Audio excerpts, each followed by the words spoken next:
Daddy, ito na yung kape mo. Habang mainit-init pa. Nakatulog ka ba kagabi? Medyo late na ako matulog kasi kailangan talagang tapusin to. Baka magkasakit ka yan, ha? O kumakain yung mga bata. Sige, unahin mo sila. Sige, tapos maya-maya magpahinga ka na, no? I love you. Okay. Ako si Eduardo Pereras from Porac, Pampanga. Sumali ako sa contest na Hindi Uurong sa Pagtulong, isang national art competition. Nung narinig ko yung about sa contest, nagdadalawang isip pa talaga ako kung sasali ako or hindi. Kasi alam naman natin kapag malaki yung prizes, alam natin na dyan sasali at muling babalik yung mga magagaling talagang magpinta. Ang isa pang ano ko doon is may parating talaga akong show. So, pinagpipilian ko kung gagawin ko ba yung pang-show ko o yung pang-contest ko hanggang sa dumating ako sa, sige, sasali na ako, parang ganun. And then yun, tinuloy-tuloy ko na, talagang ginawa ko na yung entry ko.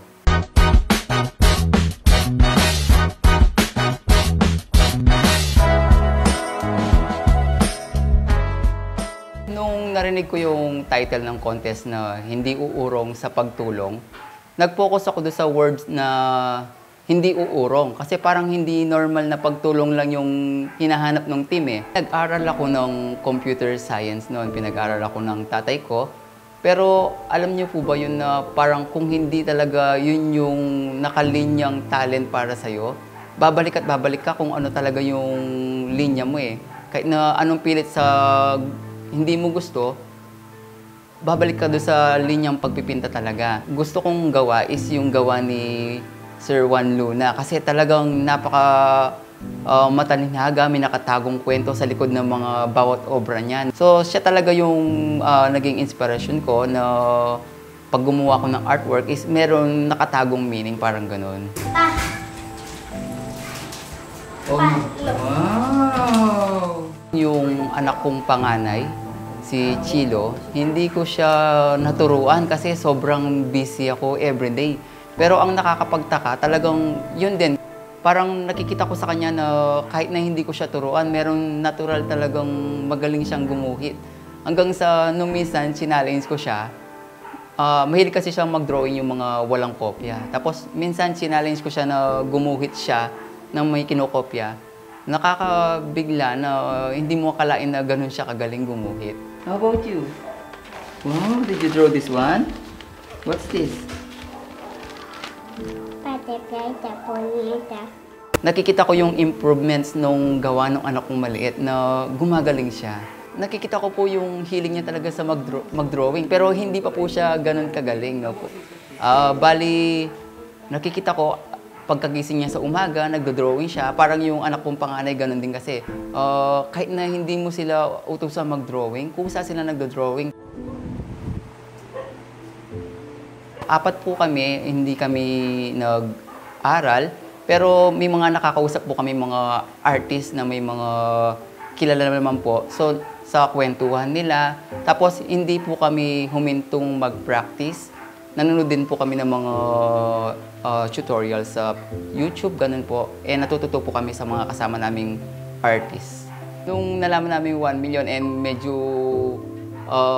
challenging talaga yung contest, so parang napapaisip kami kung sasali kami hanggang sa yung isa naman talaga is may ongoing show.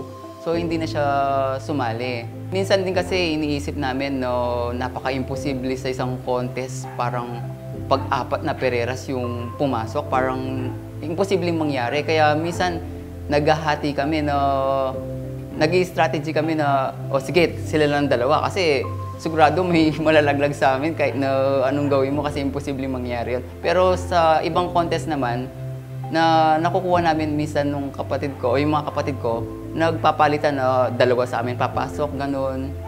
Kaya nung hindi na sumali na lang yung isa para mag-focus na lang siya sa mga exhibits, ganun. August na start ko na yung painting ko, pero nung nakita ko yung nag-register is umabot ng 1,700 ata. So nandun yung doubt ko na parang gusto kong umatras. Kasi parang napakadami, tapos out of 1,700 is 12 lang yung papasok na magkakaroon ng award. So para sa akin na parang napaka-imposible. So nag-doubt ako na, dahil konti pa lang yung nagagawa ko, mukha pa lang no misis ko and yung anak ko. So parang nag-doubt ako na ituloy. Parang mas gusto kong i-assure yung pera na exhibit na lang yung gagawin ko. Kasi kapag sa exhibit, sure kang mabibenta mo yung artwork mo. Unlike ng competition na gano'ng kalaki, parang napaka-imposibleng pumasok. So nung pumasok po ako sa top 12, talagang hindi ko po inaasahan. Pero alam ko naman po na naibigay ko yung best ko doon sa artwork ko.